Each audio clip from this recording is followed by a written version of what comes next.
Well, we're back, looking at the world from a liberal view, going over issues that too many times you don't get enough detail. I mean, personally, I start off in the morning driving with Fox News. After about 15 minutes, switch over to CNN, and somewhere in between, I think, is reality. So hopefully we can give you a little bit of a realistic view from people who aren't conservative.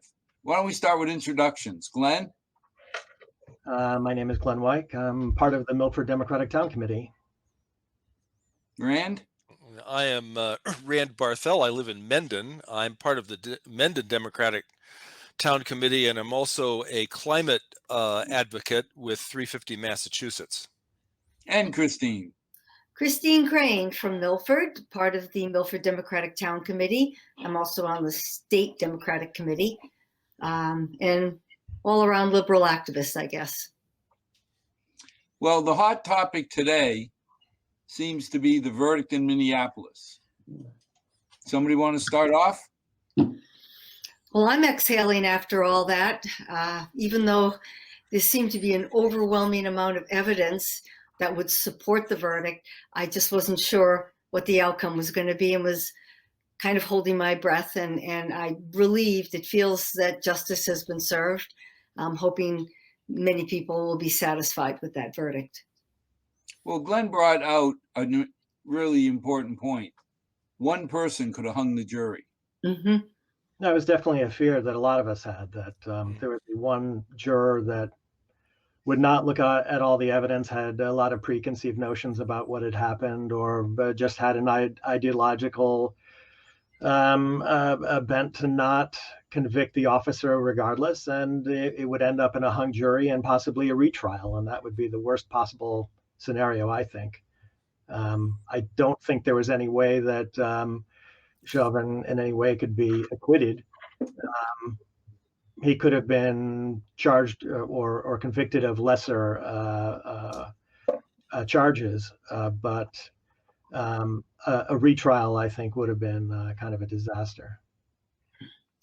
Yeah, I think that this is a small step forward. That is to say, there have been so many occasions in the past where police abuse or even killings of unarmed black men have just gotten a pass, that it causes a lot of people to have not much faith in the system. And you know, the path from where we have been as a country on race to where we should be does go through verdicts like this.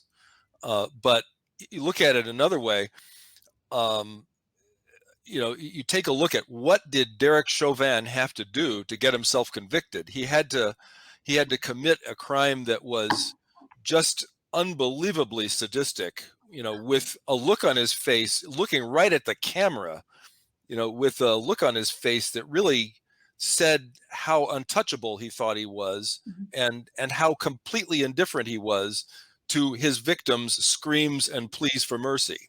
And you know, all right, so we managed to convict an officer who did that, you know, but we have a long way to go before we have a system where people are treated equally regardless of what color their skin is. How do you make that claim stick? I mean, well, I can't relate. The police in Milford have always been very, very helpful, friendly, open.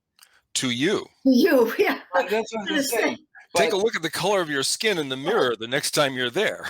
Right. I mean, you feel safe when you're in your little bubble, you know? You know? I found it amazing because one of the graduate at Holy Cross became part of our family. You know, he's up here by himself. His family's in Virginia. And he'd talk about things like we went down to Kraft Fruits once, and the police chief was there. And we sat down, and Tom and his lovely wife came over and sat with us and talked. And Chris looked and said, "This is the most amazing night I've ever had." And I said, "Why?" He goes, we just sat down with them. I said, "Yeah, they're our neighbors." He goes, "Al, in Southern Virginia, I would not be sitting with the chief of police." Mm-hmm. Yeah. So you And got an inkling of the gulf that exists between the experience of black and white people in this country, at least in an awful lot of this country. It just kind of hit me because I had not, and I got to admit I was naive. When his car needed to go to Ray's, I said, "Take Emily's car." And he started laughing. He says, "Just have bail money ready." I said, "Why?" He goes, "Let's see. I'm going to be driving a little Lexus with plates that say Emily on it. I'm just crying out for DWB." And I looked at him and said, "For what?" Mm-hmm. And that's when he introduced me to the term driving while black. Yep. Yeah, I mean, there's also taking up space on the planet while black, as we've seen. Well, you know, when I was running for state senate, I had some volunteers that were going to go canvassing for me in Millville.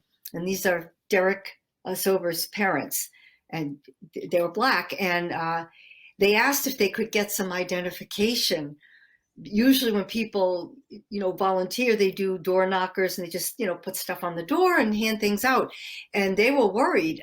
So I had to make sure we had little lanyards on them saying that they were doing that, and some magnetic signs on their car as well that had my campaign on it, just to make sure that they were protected. So we had to kind of do the old suspenders and belt for them, double security, to make sure that they felt safe. And this is here in Milford. Well, this was in Millville, but it's still, it's in this area, this, you know, and they are a minority in that town. We're talking Millville, which is a small bedroom community, predominantly white. And, you know, it's something I didn't think of until they made a point. And I was like, of course, we'll try to do whatever we can to make sure that they're, you know, armed and ready to say who they are, so they're not going to get harassed. But it's something I didn't think of, you know. I don't have to. I'm not saying I'm right or wrong. It's just, I guess I've been lucky. I haven't run into it in 65 years here in Milford. I think, you know, it's the verdict is really a pushback against the broader narrative of impunity that police have had for a very long time, where they basically feel they can get away with anything. And I'm not, you know, generalizing to the entire police force, obviously, but there is a culture within the police where there are known bad apples, and they generally do not get outed by the other officers because they have to rely on each other for protection and working together. So it's a very difficult situation. And, you know, the Chauvin case is actually kind of a rarity because his supervisor came out and criticized him and testified against him at the trial. But that is highly unusual, really. If you look at a lot of these other instances, you'll see the police union come out with a statement saying, "Oh, it was all the defendant's fault. He had a gun. He was aggressive." Mm-hmm. And then you see the video later, and not so much. And so it's an unhealthy situation that we have in most of our police forces. You know, I would include the Boston police force in particular, that has a history of being incredibly racist and problematic. There was a video even recently. I know, I'm sure we'll talk about protests later, but Boston police were caught on camera bragging and laughing about how they used a vehicle to smash into protesters. This is not healthy behavior to have from law enforcement. And I think in many cases they do this because they feel there will not be any recourse for the people who are harmed. And, There are a lot of reforms that we have on the table that we could potentially address some of these things. One being removing qualified immunity from them, so that they won't be shielded in cases like this, where they can be sued civilly or otherwise. I mean, they can be sued for denying your civil rights and things like that. But is it that they get sued, or does the department get sued? Well, it depends on the situation. If they're the ones doing the civil rights violations, they can be sued. But often the department and the town itself can be sued. You see sometimes in situations where there are police shootings and somebody ends up dead, the municipality has to end up paying out a settlement. And that isn't really the way things should work. It's not a good incentive to have. Whether the police should have liability insurance or some other way of being covered rather than the public coffers, that's something that should really be discussed. Well, Glenn, I hope in a way you're wrong, that this guy was not convicted as a statement against society. I hope he was convicted because he broke the law. He himself did something wrong. That I can support. Yeah. I think he was. I really think that I've served on juries, and I think that this jury went in there and looked at the evidence and followed the judge's instructions and reached its conclusion. And I very much doubt that they were sort of out to make some sort of a statement. Well, I mean, Rand, what I heard, like when I saw the defense position, that drugs were a contributing factor. This was a contributing factor. That was a knee to your neck. How do you say for 9 minutes that's not a major factor? You can't. This defense did not have a hope of succeeding in a reasonable world. And I have a hard time judging the police because I've never walked in their shoes. Being out at night and, you see kids pull a toy gun. I don't know that I would be comfortable saying, okay, excuse me, sir, is that a real gun or is that a toy? By then, if it's a real gun, the discussion's over.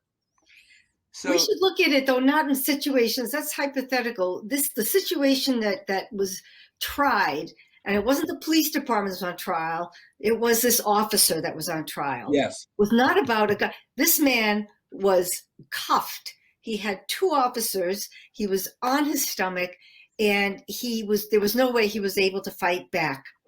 Where was the risk? Where was the threat? Well, there I agree. Daylight. Yeah, but Christine, I agree with you. The beginning of it, when you subdue or remove the threat, that's when you hope it stops. At least in my mind, that's when it should stop. What stops? What are you talking about specifically? What should stop? The activity of putting your knee to somebody's neck, the activity of excessive force. Once you've subdued somebody, you got them handcuffed. And there's two of you, and you're armed, and this man is not. Yeah, but even if you're not armed, if I got my hands behind my back, chances of me threatening you are a lot lower. So at that point, I can't see where you continue full. Right. Yeah. So. But you got another case coming up that, my God, somebody pulled a gun instead of a taser. And pulled the after they got the thing out in front of them. Yeah. I remember. How does that work? I remember a study many years ago that I read about, that the police in Chicago were taking time during gunfights to police their brass. So they had revolvers. They were shooting the revolvers and then emptying the brass and putting it in their pocket. Oh. What do you mean by emptying the brass? The spent casings. The empty bullets. Oh. The cases that are in the revolver. They were putting them in their pockets. For what?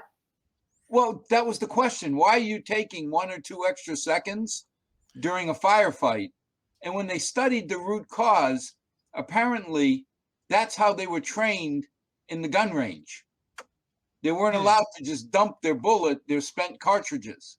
Yeah. They had to police them. They had to take care of them. So when you think about it, it's like having a basketball player shoot 500 free throws. It's memory, it's training. You would think that an officer is trained well enough that they can tell the difference between this funny looking taser thing that you have to reach across versus a Glock or whatever that's right there. And we were talking a little pre-show about air guns and things like that, toy guns, and how they can, some of them look fairly realistic. And that was exactly the case with Tamir Rice, who I believe was 10. And somebody had made a police report that somebody had a gun in a park, and the police just rolled up and started shooting. Didn't even ask the kid to put his weapon down or anything else. They just started shooting. And, obviously they were extremely jumpy. And, I think it was a pretty clearly a case where if it were a white suspect, he might have been treated differently. And I think that's one of the major problems that we have right now in law enforcement, is that often Black people are considered a much bigger threat than white people. And in that particular case, it cost the young kid his life. And and a lot of this also has to do with how much adrenaline is in the bloodstream of the person who pulled one of their 2 weapons, or who had to make a decision as to whether to pull the trigger. And that connects to what Glenn was just pointing out to about the differing perceptions of threat based on race. It's also connected to the fact that we do have more guns than people in this country, and the police are being asked to enforce the law in that environment. But now, talk to me about your views on gun control. Well, I've been thinking about that somewhat lately, and it came to my attention that here in Massachusetts, we have the lowest firearms fatality rate in the nation. At least we had that in 2019, which was, the last quote unquote normal year. And historically, we've kind of competed with Hawaii for that honor. And so we have, by national standards, pretty strict gun laws in this state. And they don't prohibit the ownership of firearms, but they do make you take it seriously. And they do, I think I have to assume that, that based on the results we're getting, that we are doing something right here. And that if some of the model that we have were to find its way into other states, things would get better there. But Rand, there's some of the things that I just don't know enough to have an informed opinion. But I have a shotgun. I bought it when I was a kid, and somehow I haven't shot it in a decade or 2. But it hasn't occurred to you to sell it either. No, but I saw the law come out a long time ago that you had to have trigger guards. Not for debate. It's a law. You will have trigger guards. I went out and bought a trigger guard. Yeah. I wonder how many of the criminals selling dope on the streets said, "Oh, I have to put a trigger guard on my illegal pistol when I go out tonight." Yeah. Well, so there are different parts of the gun violence is not one problem, it's several problems. You have suicides, which are actually about 3/5 of it. And then you have homicides, you have accidents, you have all kinds of other situations. It's a big country, and almost any strange thing can be counted on to happen at least once.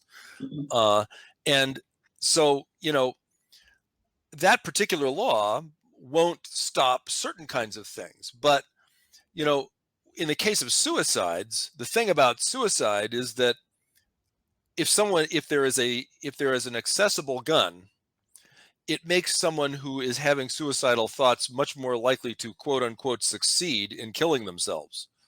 And so, anything you can do that will cause that person to have to do more stuff to get the gun unlocked, get it out, get it loaded, and so forth, it gives a few extra seconds for their self-preservation instincts to get the upper hand.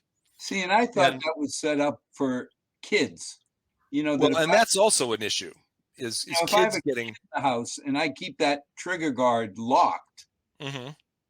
to me, and again, it's just me not knowing the real reasons, but to me, Mhm. there's a lot less likely event going to happen because the kid can't load the gun or shoot the gun. Right. And as opposed to states where people leave loaded guns lying around where anybody can find them. So our firearms fatality rate in 2019 was 1/7 of what they had in Alaska and Alabama, for example. And so obviously you could make a huge difference if you have appropriate regulation, not prohibition. We don't have prohibition of guns in this state. You can, there's about a quarter or so of Massachusetts households own firearms. So you can have them. It's a little bit more of a hassle, and there are certain restrictions that don't apply in other states, but you can have them if you want them. But Rand, some of the stuff I don't get. Mhm. I mean, I have a shotgun. Yep. I go down and get my FID card renewed. Yep. I do all the proper forms and things. Right. And, okay. If I decided to buy a new gun tomorrow, Mhm. I don't know, I just woke up and said, I want to have a rifle. Yeah. I don't have a problem with somebody doing a background check on me Mhm. and saying, well, if you're going to a gun shop or a gun show on Saturday, you got to go by Monday or Tuesday to the police station so they can do a background check on you. Mhm. If somebody walks in and says, I need to buy a gun right now, Mhm. that kind of scares me right there. Yeah, I mean, it's not like I need a loaf of bread right now because I'm hungry. The gun debate seems to be very black and white too. You have people saying, well, we want reasonable gun laws, and I think we want, the machine guns, automatic weapons that can mass kill quickly. That's been a big push, and people kind of interpret that as, and they won't let us have guns, and they don't talk about the details in with that. I mean, my husband has a shotgun, and he keeps it stored, locked away, keeps the ammunition separate. Quite frankly, I mean, if someone's going to break into my house, I'd rather give them whatever they want to take rather than try to handle a gun. And most people, if they're going to, break in or do something, usually a lot of it is when you're at work. I mean, most common thieves are going to avoid anybody being home when they rob you. But there's a lot of fear mongering around that. You see these commercials when they talk about safety in the home and these people in black outfits climbing in your windows and stuff. Well, the gun industry is a difficult. I would not want to be in the gun business just as a business, because guns are durable. There are century-old guns that are not just still operating; they're actually not even obsolete. Because World War I service rifles are functionally equivalent to modern hunting rifles, and so you're selling a product that your business model in terms of making profit is dependent upon selling more and more guns into a saturated marketplace, and the way you do that is fear. And unfortunately, in this country, fear gets tied back to racism as well. So all of these things kind of fit together in a vicious cycle. Now, am I racist because I have a gun, or No. are you racist because you don't have a gun? No, I mean, those two things don't directly follow from each Okay, other, I'm but trying to figure but out how you put them together. but the way you put it together is that a lot of the fear that drives people to acquire more and more guns, and to feel so defensive about guns, gets back to fear mongering about big bad black people like Willie Horton and stuff like that. And so, there are people living at a level of fear that really is not commensurate with any actual rational analysis of the risk they face, who are buying guns and stockpiling them. Take Christine's example or mine. Yeah. We each have a gun. Right. Locked away downstairs, Mm-hmm. out of where nobody really can find it. Right. If I was worried about somebody breaking in the house, Mm-hmm. Excuse me, Mr. Glenn, would you stop for a second? I need to run downstairs. Unlock the cabinet. Right, because you're not viewing the gun as a self-defense thing. You're just not looking at it that way. I'm also not worried about a particular type of human being, right, coming through my window. I think, and I'll get in trouble for saying this, but I think there's good people and bad people in every race. Mm-hmm. For sure. So it's not saying one race has somebody going to crawl in my window. Well, I don't know that anybody has the monopoly on good people or bad people. Mm-hmm. Well, so that's you. And I can tell you, I have some sort of indirect contact with, through my son who lives up in New Hampshire, who hangs out with a lot of live free or die heavy duty right wingers, and they view this very differently. They really believe that guns are essential to liberty, and that any attempt to even microscopically introduce any rules or regulations about them is a creeping attempt to introduce some sort of commie totalitarianism here. But they've lost that battle, because you cannot own a machine gun. Right. A fully automatic weapon. Right. Those are banned. You have to get a special license. Right. And they cost like tens of thousands of dollars because of that. But you also have to have a reason. Right. I think about when I was growing up and we would go deer hunting. I mean, I had my vest and I had 4 rounds mm-hmm. that I carried with me. Right. One to kind of sight in, second one if I needed it, and maybe one shot the whole weekend. Right. Your ambition was to pull the trigger once. Yes. And knock over the animal clean. The idea of Pancho Villa with the, we don't need no badges with the bandoliers. Right. I mean, if you had a 30-round magazine, what would you do with it? Yeah, well, precisely. It doesn't make sense. There's also, the fear of a big government, and this idea that the founders put this out clause in the Constitution that you can, take up arms against the government if you feel it is going in the wrong direction. And the founders did not do that. This was purely about having local militias. They were very suspicious of full militaries, and so they didn't necessarily want to have an organized army that was fully armed, and so they wanted to rely on state level militias, and that's really what the Second Amendment was about. The whole idea of the Second Amendment being some kind of a way license to rebel tyranny was something that came out of the 1950s or 60s out of an essay, a high school essay. You would never hear anything about that beforehand. Again, I'll probably get ridiculed for my view, but if somebody came into Milford and was attacking our residents, the only question in my mind is, do they bleed Milford red? If they do, they're Milfordians. Yes. I'm not going to sit there and say, well, are you Asian? Are you African American? Are you Hispanic? I'm sorry, you're Milford. So it's an attack on all of us. You know, I have a hard time understanding. Well, the other thing about this guns essential for liberty argument that they haven't, I think, thought through very well is that they are assuming that the people with the guns are going to be on the right side. And they're also assuming that the people with the guns will all be on the same side.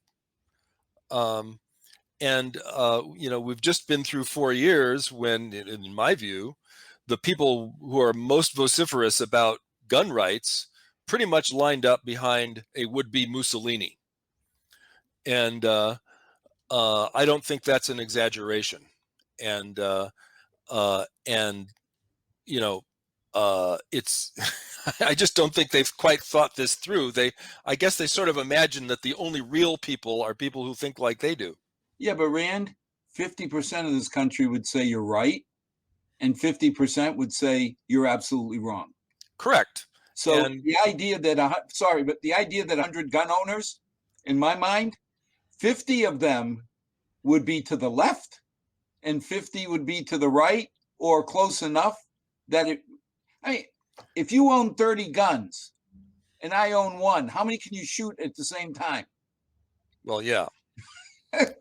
And if you're, you see, the thing is that if you don't realize that there is like a half of the country in round numbers that wants government policies that are the opposite of what you want, if you don't get that, and you think that the way to make it stay the way you want is by having guns and by intimidating the government or something, it sort of assumes that the other side won't eventually arm itself if it hasn't already. It's sort of like, it's the fallacy of the last move. Yeah, it seems like we're transitioning into a discussion on the continuing investigation of the insurrection. I want to make one more last point about guns and the government. There is just zero chance anybody has in taking on the U.S. military with your AR-15 or your whatever you've got in your basement, whatever arsenal. They will make you a little pink dust in 2 seconds flat. There's no sense in ever trying to do it. It's just silly to even fantasize about it. It's a silly fantasy to some people who own these guns and think someday they're going to get to take out their vengeance on the government. These McVeigh types, if you will. And so it's a fantasy that should be disabused of anybody who has it real quick. I don't understand the obviously there's a lot of gun sales involved with this kind of propaganda, but it's definitely not a healthy or sane thing to think one way or the other. You hit the point. I can look at you and say, I'm a young, thin man, okay, with hair. At the end of the day, when I look in the mirror, there's a fat old bald man looking back at me. No matter how many times I say I'm young, thin, and have hair, reality is reality. Now, yeah, I've been noticing that also. You can take over the government with a pen. And that's what our Constitution's all about. If you want to change our government, you use a pen. A lot more powerful than the rifle. I mean, that's why when we had 12% people turn out to vote in Milford, it was so disappointing this last election. Because that's where you can change.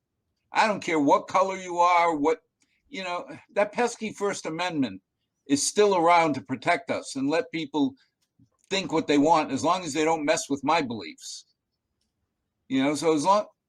That's why the insurrection is so disturbing, because even now there are an awful lot of Republicans who are saying that, oh no, it was actually BLM or Antifa, and then also, well, they were pretty justified in doing so. And so there has been no open condemnation from the right or what happened that day.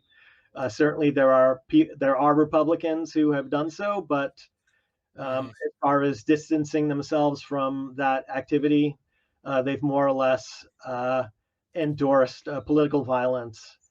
Yeah, but that's on both sides, Glenn. It really is not. It really is not. Democrats do Maxine not- Waters, when she says get out there, her comments, that's not endorsing the kind of behavior that we appall on the right. No, it is not. She is not inviting armed insurrectionists to go out and start shooting. And in no way, it's just about protest. It's about making sure that that people hear your side of the story. And I think that, you have to sometimes you have to pressure public officials, especially when they're not doing what you need them to do. And aside from protest, aside from writing letters to the editor, what else? What other recourse do you have? And now you're starting to sound like that. What is it? The Stupid Boys or Proud Boys or whatever they call themselves. Not at all. The Proud They're Boys saying glorify violence. They specifically go out to engage in violence. That's the difference. There's a big difference between wanting to protest and wantonly engaging in political violence to hurt the other side. See, I was proud of the Black Lives Matter march in Milford. They started on one end of Milford. They marched, and at the end of their march, they disbanded and went home. I can listen to that opinion. Right. Well, but they also weren't met with police violence, police showing up in riot gear and batons and beating the crap out of them. And so that, I think kudos to the police, I guess, for also not doing that. But a lot of other municipalities don't have that. The police do show up in riot gear and they do beat the hell out of them. And that's the reality. And then all we hear about is all the violence at protests, when in actuality, in a lot of cases, the violence was instigated and pushed by the police. They're the ones who escalated, not the riot, not the protesters. Well, and especially since back last summer, when we had the previous administration in place, they actually saw it as being in their political benefit to have violence and to have a lot of burning buildings and stuff and tear gas on the TV, because they were their game plan for the campaign was to scare their base, to get them to turn out. And the most hilarious bank shot was Trump trying to say this is Biden's America when Trump is in fact president. Right. Political violence is going on by the police, instigated by his goon squads who are going out and basically beating up protesters. But what do you say now when the protesters are still out there? I mean, I wouldn't want to live in Oregon. I would move out of Portland if I was downtown. But the protesters are from Portland, Oregon, and the people who are coming in to counter protest, the Patriot Prayer folks and the Proud Boys and others, these other right-wing extremists are from outside. They come from LA, they come from Eastern Washington, they come from all over the country just to get a piece of the action. And so what they're trying to do is, in the case of Portland, is get some of these violent right-wing extremists out of their town. And so protesting is the best they can do for that. And unfortunately, in a lot of cases, the police have been shown through text messages and other avenues to be coordinating with the right-wing extremists. And this is something that has to be undertaken. I understand right now that there's a review going on in the military where they're trying to ferret out the various infiltrations of right-wing extremists throughout the ranks of the military. And the ones in particular who were ready to go to bat for Trump and overthrow the country, for sure. But that also needs to happen with the police force. And see, I just can't get over when you're burning buildings and looting stores. To me, that's not First Amendment. So it isn't, and so a little introduce a little bit more of a data-based perspective on here. There's an organization that it's an academic organization that monitors political violence all around the world, and they basically go out and they collect statistics on protest actions of all kinds and whether there was violence, whether the violence was, no matter who instigated it, and they counted it up. And I think they counted, during last year after the George Floyd murder, I think they counted a total of something like 7,000 Black Lives Matter events nationwide, and they calculated that 93% of them had no violence at all. And so it's important not to allow the 7%, some of which were, as Glenn was saying, police instigated violence, or federal agent instigated violence is counted just as much as opportunistic looting or anything else that happens in connection with it. It's important not to allow the 7% to tar the 93% who did it right. But doesn't that go both ways? It does. I mean, Rand, there were also protests. There were a lot of protests about mask wearing and other kinds of issues that we kind of affiliate with right-wing attitudes, and and we should not be sort of assuming that those were all violent and they were all crazies armed with assault rifles. I mean, in Milford, about every 8 years, the skinheads come through. Right. And they put fecal matter called, I think they call it the Crusader or whatever, a piece of fecal matter that they write in people's mailboxes. Oh, that, yeah. And every 8 years I pray, please, nobody feed the stray cats. Yes. Because they're looking for confrontation. Yes. And I do believe in that pesky First Amendment. They have the right to be stupid. And if all they're going to do is leave behind little fecal matter brochures and move on, then I'm happy. What scares me is once you start antagonizing them, that's what they live for. Right. And some of them just want to brawl. Like, that seems to be the main thing about the Proud Boys, is that they just want to drink a lot and get into fist fights. And to me, that's simple. Arrest them. We have laws. I don't care if you're black going for Black Lives Matter, if you're white going for less than proud people, whatever they call themselves. Right. If you break the law, if you start looting, if you attack buildings, you should be arrested. Right. Yeah, one more thing I'd like to point out is there were protests in Michigan also against the governor for kind of putting a lot of restrictions in the state regarding COVID-19. And there was right-wing protests at the Capitol there. And the protesters there were heavily armed. Many had rifles or long guns of some kind. And the message is very clear. When somebody shows up to a protest with guns, they are not there to kindly discuss the issues. They're there to politically intimidate. And later on, a lot of those protesters were found to have a plot to attempt to kidnap and murder the governor of that state. So this is not, people are not playing around. And we got to start taking this stuff seriously. This has been going on for a very long time. George W. Bush commissioned a report on what was going on with extremism in the ranks of both the police and the military. And it came out in the first year of the Obama administration, and the outcry from the right was so intense that he basically squashed it. But now we're 12 years beyond that point, and nothing has been done. And this is further metastasized into where we are now with both of these areas, and something really needs to be done. And I'm glad that Joe Biden is at least starting that process in the military. Yeah.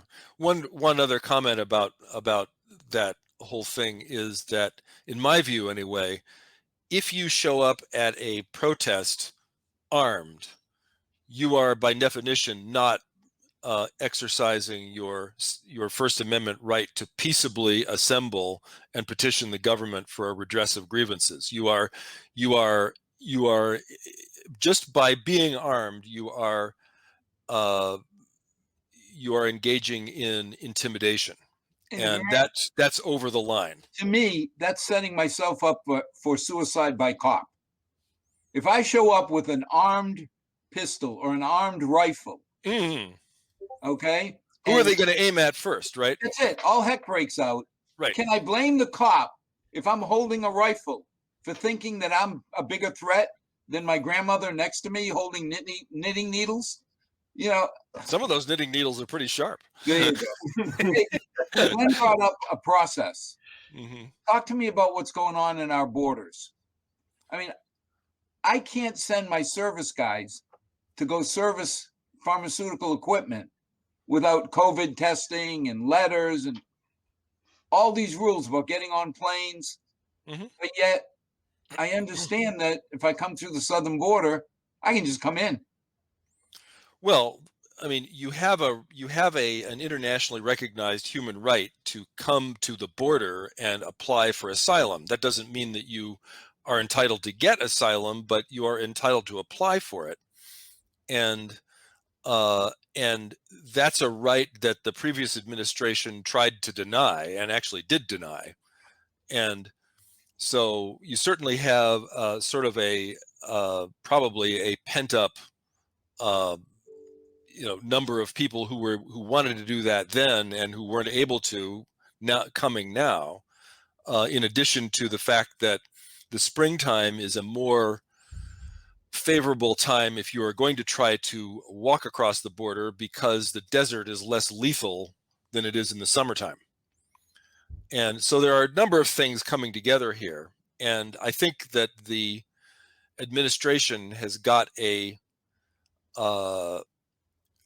difficult problem that was left to them in terms of having to set up some kind of infrastructure that can deal with these people in a humane way and carry out our immigration laws, which, such as they are, provide several categories that people might fit into that would enable them to be in the United States legally. And so, it's just a difficult thing, and I'm hoping that they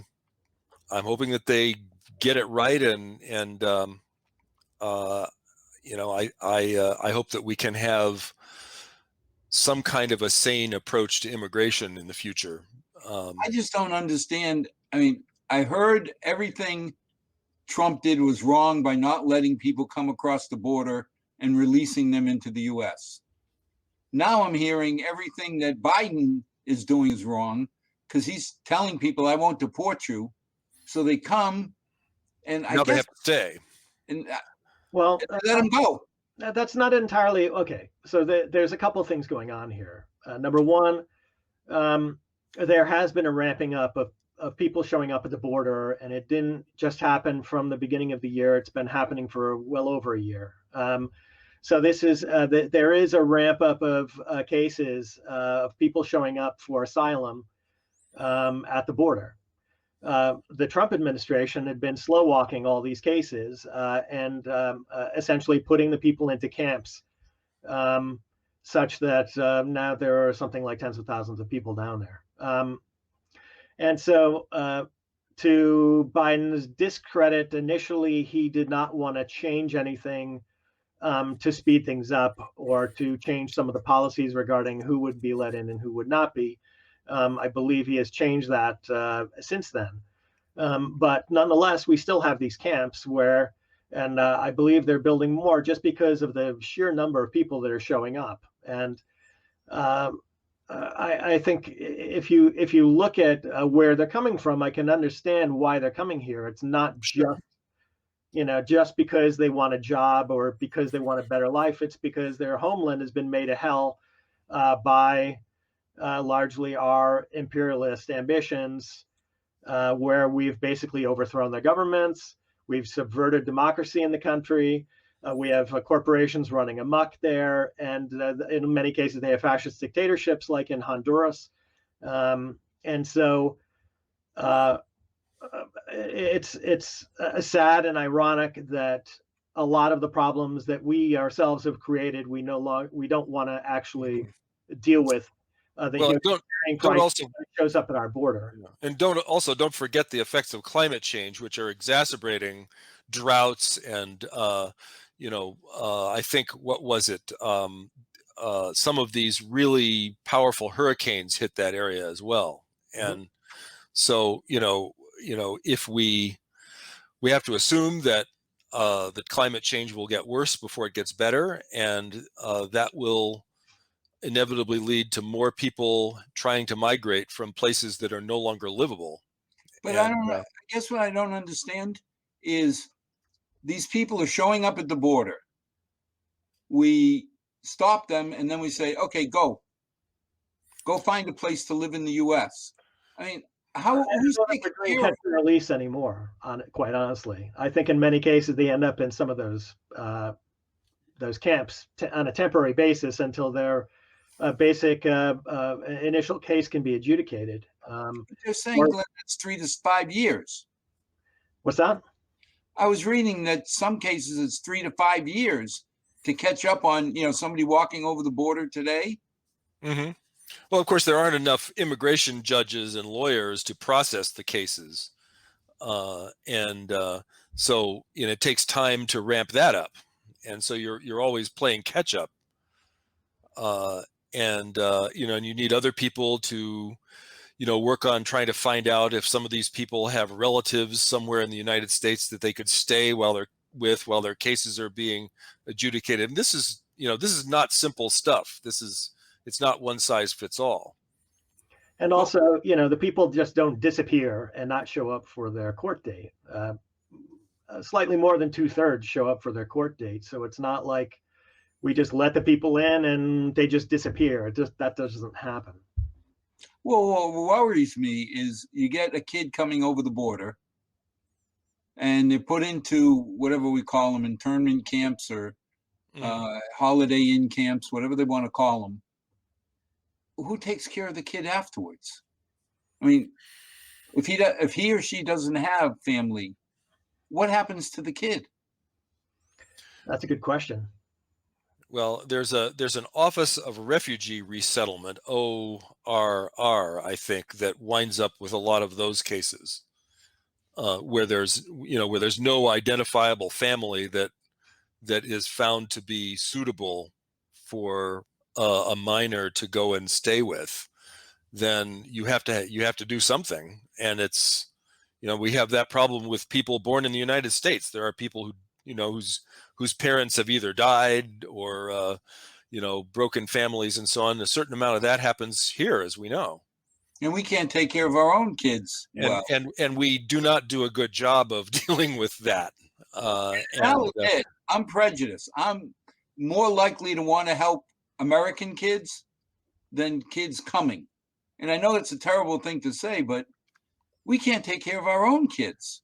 Well, it's not that we can't. We haven't summoned the will to do it. We could if we would choose to do so and make that choice stick, but we haven't. Now, what would we do? We would require our politicians to come up with solutions for that. We would make it clear through our voices and our votes that this was a priority and that we wish to be a nation of moral discernment. And part of that is making sure that children are taken care of. The measure of a society's moral health is how it treats its most vulnerable members. And how are we doing? If you look at other countries, they're far more generous in their welfare state than we are here. I mean, that's just a fact. Any European country has universal health care where people have assured medical care from birth to death. And that is just one of many facilities that they get that we do not as Americans, unfortunately. Yeah. And that is one of the biggest ones. One of the things I hear when I talk to Jeff, the fellow who runs the emergency department in Milford hospitals, he won't turn anybody away. Jeff Hopkins will tell you if somebody shows up at the doorstep, he's never going to say, is that MasterCard or Visa? He's going to deal with their illness. Well, right. A life-threatening illness, yes, but in many cases, if they do not have a life-threatening illness, they will be turned away. Maybe not at a hospital, but certainly at other hospitals, they are regularly. Okay. Or more subtly, they have whatever the medical issue is has to become acute enough to be admitted to be, emergency room grade in order to get care. And what that essentially means is, that is penny wise and pound foolish, because we are dealing with health problems in the most expensive way possible. Yeah, and again, that's the fallacy. To me, healthcare should be when you get the sniffles, not when you've let it go all the way to pneumonia. Right.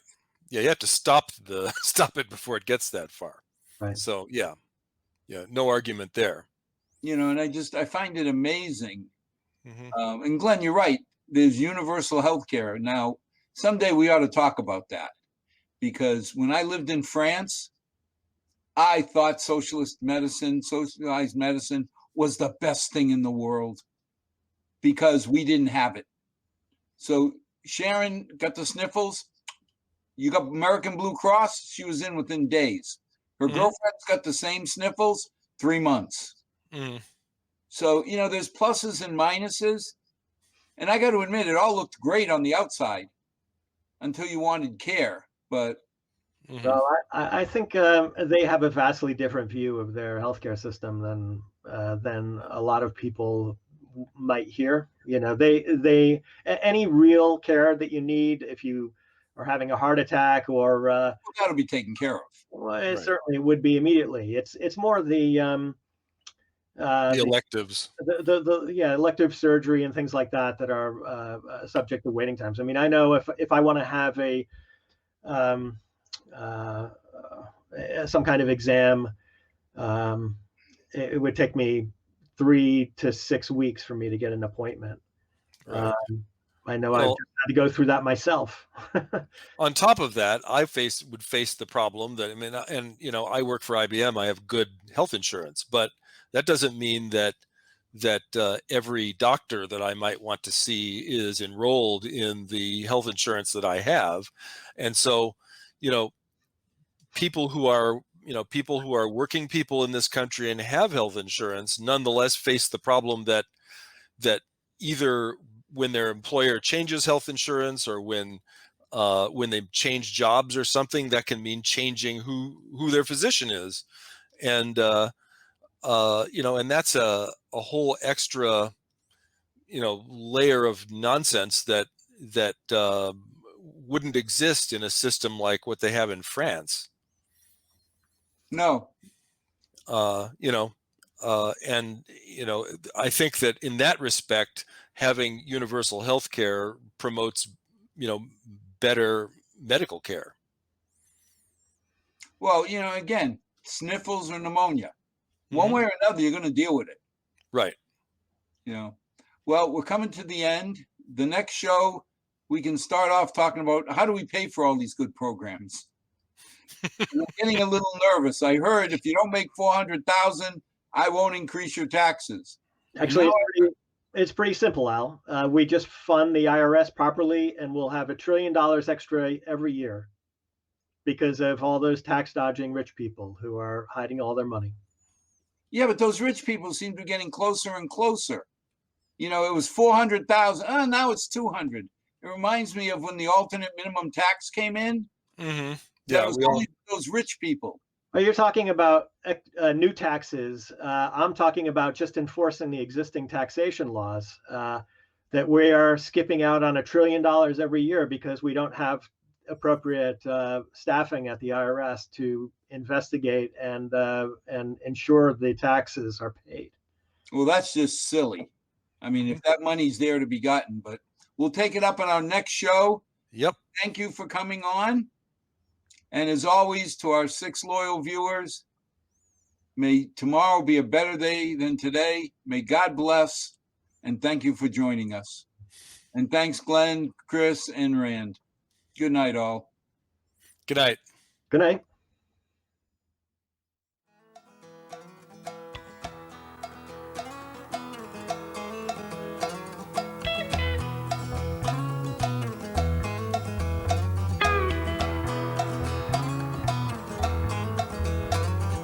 Not too long since I've been home.